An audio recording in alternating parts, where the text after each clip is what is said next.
पदार्थों से जुड़े हुए अभिशाप। पदार्थों में गुण तो हैं, पर चेतना नहीं। इतने पर भी वे चेतना के संपर्क से प्रभावित अवश्य होते हैं। इसलिए किन्हीं प्राणवान व्यक्तियों के उपयोग से आई हुई वस्तुओं का विशेष महत्व माना और प्रभाव तक देखा जा सकता है। तीर्थों की स्मारकों की संरचना प्रायः ऐसे स्थानों पर हुई है जहां किन्हीं महाप्राणों द्वारा कोई प्रेरणा कार्य संपन्न किए गए। वहां असाधारण शक्ति का उद्गम उभरते देखा तो मूकदर्शियों ने उस उभार में अनेकों को लाभान्वित करने की दृष्टि से ऐसी व्यवस्था बना दी जिसके सहारे जो भी उस संपर्क में आए नई चेतना प्राप्त करे। ऋषियों के आश्रमों में गाय सिंह एक घाट पर पानी पीते थे। यह उस क्षेत्र में फैले हुए प्राण प्रवाह का ही चमत्कार था। महामानव के उपयोग में आई हुई वस्तुओं में भी ऐसा प्रभाव पाया गया है जो उनका सानिध्य लाभ लें वे भी कुछ विशेष अनुदान प्राप्त करें। एल्थिस अमेरिका के एक बैंक में पुलिस ने एक अंगूठी सुरक्षा पूर्वक जमा की है। यह बिकाऊ है, मूल्य जो भी तय हो जाए, पर देनी उसी को है जो उसे समझ बूझकर ले और परिणामों की जिम्मेदारी स्वयं उठाए। इस अंगूठी के पीछे एक अजीब इतिहास जुड़ा हुआ है। वह अभिशप्त है। जहां भी गई, जिसके पास भी रही, उसका बंटाधार करके ही हटी। ऐसे अनेक चक्रव्यूहों में भ्रमण करते करते वह अंततः पुलिस के कब्जे में जा पहुंची। उस विभाग की समझ में भी न आया कि इसका आखिर क्या किया जाए। कारण कि पुलिस के कब्जे में जो भी वस्तु पहुंचे वह कायदे में उसके मालिक को लौटाई जाए। मालिक के ना मिलने पर वह नीलाम ही की जा सकती है, भले ही मूल्य कुछ भी क्यों ना मिले। जो राशि मिलेगी वह सरकारी खजाने में जमा होगी। चर्चित अंगूठी चांदी की बनी है। उसमें कुछ नगीने जड़े हैं। कहा नहीं जा सकता कि वे असली है या नकली, पर देखने में सुंदर लगती है और मन पहनने को करता है। किंतु जिसने भी उसे पाया, खरीदा, पहना या पास रखा, उस पर मुसीबत ही टूटी। यहाँ तक कि अधिकारकर्ताओं में से कईयों को अपनी जानें भी गंवानी पड़ी। आरंभ में वह सहज ही खरीदी और पहनी गई, पर जब उसके अभिशप्त होने की चर्चा फैली तो कई साहसी लोगों ने उसे अंधविश्वास कहा और उस वहम को मिथ्या साबित करने के लिए हिम्मत के साथ खरीदा और डराने वाली चर्चा करने वालों को डरपोक और भ्रमग्रस्त सिद्ध करने के लिए जानबूझकर पहना भी। इस इरादे को उन्होंने छिपाया भी नहीं, वरन घोषणा पूर्वक धारण किया और कहा, देखे उनका किस प्रकार कुछ क्या बिगड़ता है। इसे आश्चर्य ही कहा जाना चाहिए कि अंगूठी ने किसी को भी नहीं बख्शा। विश्वासी और अंधविश्वासी दोनों पर उसने समान रूप से गाज गिराई। जितनों ने उससे संपर्क साधा वे आगे पीछे हाथ मलते और पछताते ही रह गए। जब तक वे अपनी भूल समझते तब तक वे इस दुनिया से ही उड़ गए। इस दुर्भाग्यपूर्ण घटनाक्रम की श्रृंखला इस प्रकार है। सन 1920 ईस्वी में वह सैन फ्रांसिस्को के एक जौहरी के शोकेस में रखी थी। उसे भी कोई अनजान आदमी सस्ते मोल में बेच गया था। जौहरी उस दिन से बीमार रहने लगा था। बहुत दिन बाद हॉलीवुड के प्रसिद्ध अभिनेता रुडोल्फ वेले जौहरी की दुकान से उसे खरीद लाए। उन्हें वे न जाने क्यों बहुत पसंद आई थी। इस अभिनेता की सभी फिल्में हिट होती थी, पर उस अंगूठी को पहनकर जो फिल्म बनी थी उसका बट्टा ही बैठ गया। बेचारे के 2 वर्ष तक किसी कंपनी ने कौड़ी मोल न पूछा। अंगूठी उतारकर जब बक्से में बंद कर दी तब कहीं नए काम मिले। वह अंगूठी रुडोल्फ ने फिर पहनी। एक बार वह दावत में गया था। अचानक पेट में भयानक दर्द उठा और अस्पताल में पहुंचते पहुंचते उसकी मृत्यु हो गई। रुडोल्फ ने मरने से पूर्व वह अंगूठी अपनी प्रेयसी पोला नेग्री को उपहार में दे दी थी। वह भी हॉलीवुड में अभिनेत्री थी। पहनने के कुछ दिन ही बाद वह भी बीमार पड़ी और कुछ ही दिन में मर भी गई। बीमारी किसी डॉक्टर के समझ में भी ना आई। पोला मरने से पूर्व वह अंगूठी अपने दूसरे प्रेमी संगीतज्ञ कोल्वो को दे गई। उसे पहले 1 सप्ताह भी न बीता था कि मोटर दुर्घटना में उसका अचानक ही मृत्यु हो गया। दुर्घटना के उपरांत वह अंगूठी उस संगीतज्ञ के मित्र कॉन्सिलो ने ले ली। आशंकावश कुछ दिन तो उसने उसे ताले में बंद रखा, पर जब कोई अनहोनी बात नहीं हुई तो उसे पहन लिया। एक सड़क दुर्घटना में भी उसकी भी मृत्यु हो गई। इसके बाद कॉन्सिलो के भाई डेल के हाथ पड़ी वह अंगूठी। वहां उसे अन्य सामान के साथ में चोर चुरा ले गया। चोर की रास्ते में पुलिस से मुठभेड़ हो गई और वो गोली का निशाना बन गए। अब वह अंगूठी पुलिस के कब्जे में चली गई। भेद खुला और इतिहास प्रकाश में आया। संयोगवश रुडोल्फ पर एक फिल्म बनी। उसका पार्ट अदा करना था हैरी नामक अभिनेता को। पुलिस से जमानत पर मांगकर वह अंगूठी लाई गई और फिल्माने के लिए उसे हैरी को पहनाया गया। हैरी भी बीमार पड़ा और अस्पताल में दाखिल होने के बाद जीवित लौटकर घर नहीं आया। अंततः अंगूठी फिर पुलिस के पास वापस पहुंच गई। उसे नीलाम किया जाना था। कई बार पत्रों में विज्ञापन छपाए गए, पर कोई खरीदने को ना पहुंचा तो पुलिस ने उसे थाने में भी नहीं रखा, बैंक के लॉकर में जमा कर दिया। जिस प्रकार अच्छे प्रभाव से वस्तुएं अनुप्राणित होती हैं, उसी प्रकार बुरे लोगों के बुरे कृत्यों के संपर्क वाली वस्तुएं भी उसी माहौल से प्रभावित होती है और उपयोग करने वालों का अहित करती है। उसका जो भी उपयोग करता है दुख पाता है, ऐसा विवरण एक अभिशप्त अंगूठी के बारे में उपलब्ध है। घटना स्पेन के विल्मेस नगर की है।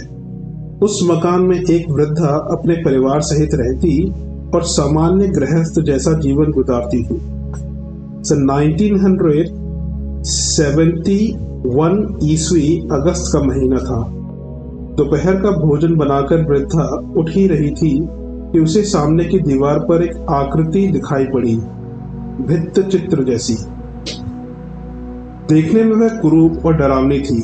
यह अचानक किसने बनाई, क्यों कर बनाई, इस असमंजस में देर तक रहने की अपेक्षा वृद्धा ने यह उपयुक्त समझा कि उसे गीले कपड़े से पोंछकर साफ कर दिया जाए। उसने वैसा ही किया, पर यह क्या, चित्र और भी अधिक साफ हो गया, मानो किसी ने धुंधले शीशे को साफ करके दृश्य और भी अधिक स्पष्ट कर दिया हो। तस्वीर को मिटाने के कई प्रयत्न किए, पर सफलता ना मिली। निदान वृद्धा ने मकान मालिक को सूचना दी। उसने भी इस आश्चर्य को देखा और मिटाने के प्रयत्न सफल न होते देखकर दीवार का प्लास्टर उखाड़कर उसे नए सिरे से करा देने की व्यवस्था की। वैसा हो भी गया, पर यह क्या, तस्वीर और भी दूने आकार की बन गई। न केवल आकार बढ़ा, वरन डरावनापन भी उभरने लगा। लगता था तस्वीर रो रही है और पीड़ा से आक्रांत होकर छटपटाती भी है। मकान मालिक भी इस अद्भुत प्रसंग से उद्विग्न थी। उसने अंकनों को मिटाने के और भी उपाय किए, पर सफल न हुए, वरन एक के स्थान पर कई आकृतियां उभरने लगी। उनमें से कुछ पुरुषों की थी, कुछ महिलाओं की।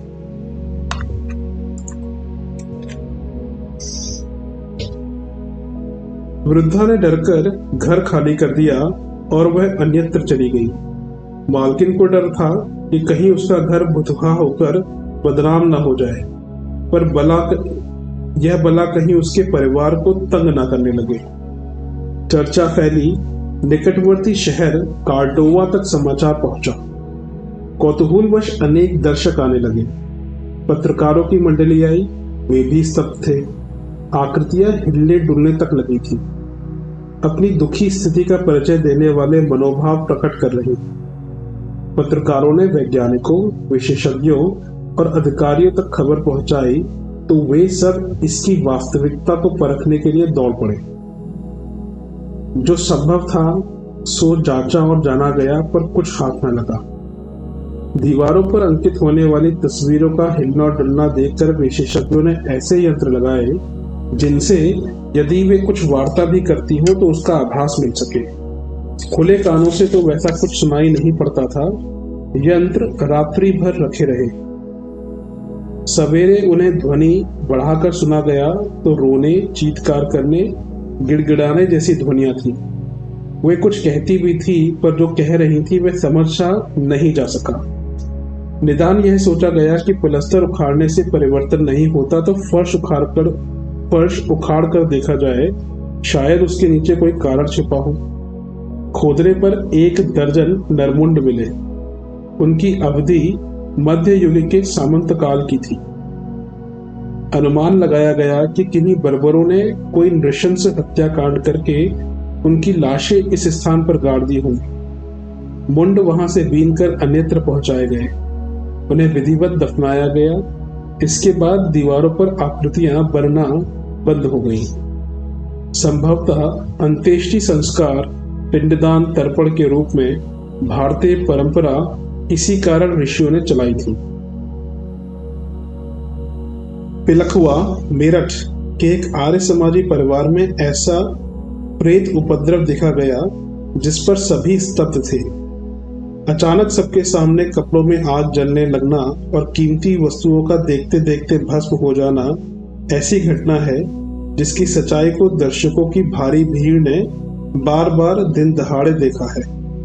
बंद बक्सों के भीतर आग जलने लगना, पहने हुए कपड़ों में से शोले टूटना, ऐसा दृश्य है जिस पर सहसा विश्वास नहीं किया जा सकता। पर वैसा होते अविश्वासियों और शंकाशीलों ने भी देखा है। उसके पीछे किसी की खुराफात तो नहीं है। इसके सभी सुरागों पर गुप्तचर विभाग ने हर संदेह को ध्यान में रखा है, पर जाना कुछ न जा सका। मरण के उपरांत भी जीवन की सत्ता बनी रहती है।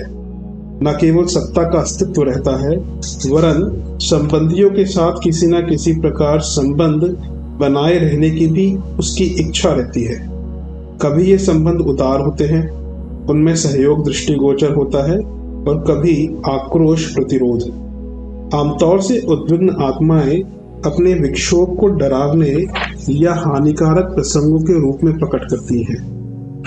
हत्या, अपघात, दुर्घटना आदि से अकस्मात मरण होता है, उसमें उद्विग्न रहने की अधिक संभावनाएं रहती है, और ऐसी आत्माएं ही प्रायः दूसरों को डराती या त्रास देती। इसके विपरीत संतुष्ट, उदात्त और भावनाशील आत्माओं को संपर्क, सौजन्य एवं सहयोग ही प्रदान करते देखा गया है। अभिशप्त राजमहल। विश्व में ऐसे अनेक स्थान, राजमहल, वस्तुएं अथवा उपकरण हैं जिनके बारे में कहा जाता है कि वे अभिशप्त हैं। जिसने भी उन्हें अपने अधिकार क्षेत्र में करना और उपयोग में लाना चाहा, या जिसके पास भी वे रहे, उन्हें न केवल सुख शांति से वंचित होना पड़ा, वरन कितनों को तो अपने जीवन से भी हाथ धोना पड़ा। एड्रियाटिक समुद्र तट पर ट्रिएस्ट नगर में खड़ा भव्य राजमहल कैसल ऑफ मिरामिर एक ऐसा ही शापित राजभवन है जिसका निर्माण प्रथम विश्व युद्ध से पूर्व ऑस्ट्रिया के तत्कालीन सम्राट ने अपने भाई ऑर्क ड्यूक मैकिस मिलेन के लिए करवाया था। किंतु ना जाने उस स्थान के साथ कौन से ऐसे चिर संस्कार जुड़े थे कि इस राजप्रसाद में जिस किसी ने निवास किया वह चैन से न रह पाया और अंततः बेमौत मारा गया। सर्वप्रथम कैसल ऑफ मिरामिर नामक इस भव्य भवन में ऑस्ट्रिया के सम्राट फ्रांस जोसेफ ने अपने छोटे भाई ऑर्क ड्यूक मैकिस को एक विशेष समारोह के साथ प्रवेश कराया था। इस अवसर पर नगर के गणमान्य लोग भी उपस्थित थे। राजमहल को देखकर सभी ने उसकी स्थापत्य कला की भूरी भूरी प्रशंसा की। उसमें हर प्रकार की सुख सुविधा के साधन उपलब्ध थे, किंतु मैकिस मिलेन को वहां एक दिन के लिए भी चैन नहीं मिला। वह रात को उसमें सो नहीं सकता था। हर समय एक प्रकार की बेचैनी रहती थी। स्वास्थ्य दिन प्रतिदिन गिरता जा रहा था, जिसे देखकर सम्राट ने उसे स्थान परिवर्तन की सलाह दी और मैक्सिको उपनिवेश का सम्राट बनाकर भेजा, किंतु वहां पहुंचने से पूर्व किसी अज्ञात व्यक्ति ने मार्ग में ही उसकी हत्या कर दी।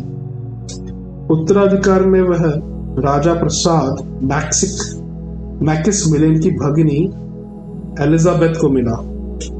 वह बड़े शानो शौकत से उसमें रहने आई और अपने साथ राजकुमार रुडोल्फ को भी लेती आई। वहां आने के कुछ दिन पश्चात किसी ने रुडोल्फ एवं उसकी पत्नी की भी हत्या कर दी, जिसके दुख से एलिजाबेथ टूट सी गई। वह उदास और पागल सी रहने लगी। छठे वर्ष उसका भी किसी ने अंत कर दिया। अब तो लोगों में इस राजमहल के अभिशप्त होने की आशंका होने लगी, लेकिन रुडोल्फ का चचेरा भाई आर्क ड्यूक फ्रांसिस फर्नांडिस इस प्रकार की आशंकाओं को निर्मूल एवं अंधविश्वास मानता था। वह उसमें निवास करने लगा।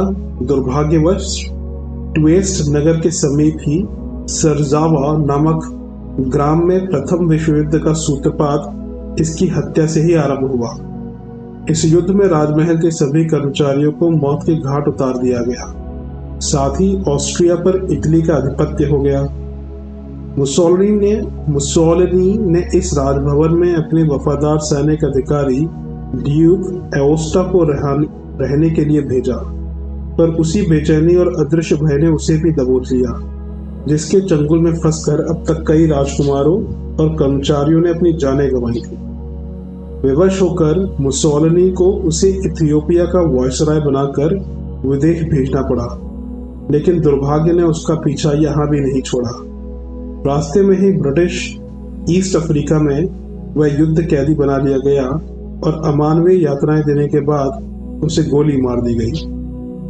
कैसल ऑफ मिराबल नामक इस राजभवन में न केवल निवास करने वाले व्यक्तियों को अकाल मृत्यु का वरण करना पड़ा, वरन जिस राज्य के अधीनस्थ वह रहा उसे भी भारी क्षति उठानी पड़ी।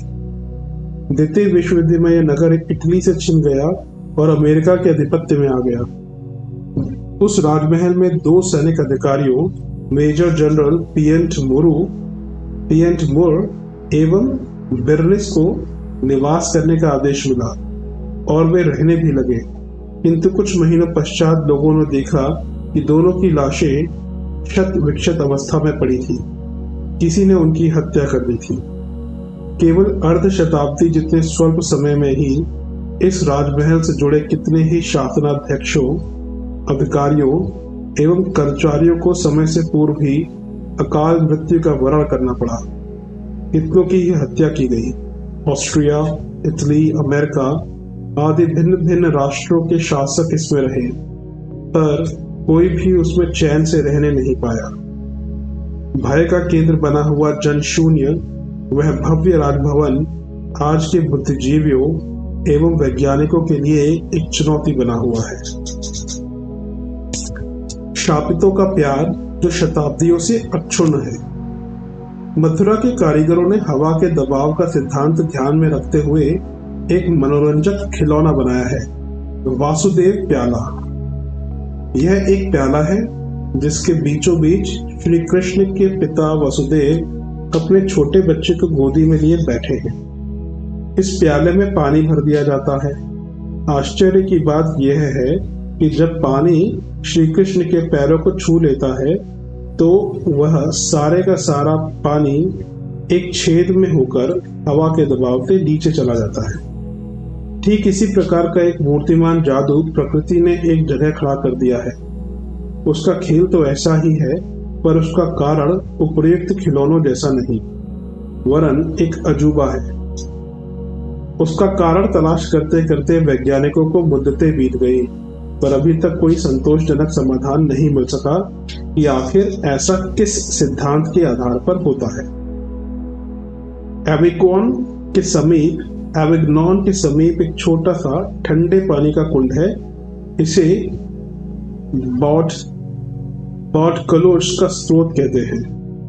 एक मझोली नदी सोरोग्यू के तट पर करीब 600 फीट ऊंची एक चट्टान है। समीप ही एक शांत ज्वालामुखी विवर है। उसी के नीचे एक पतली सी जलधारा का स्रोत रिसता रहता है। ठंडे पानी का कुंड उसी पानी के जमा होते रहने के कारण बनता है। यह एक साधारण बात हुई।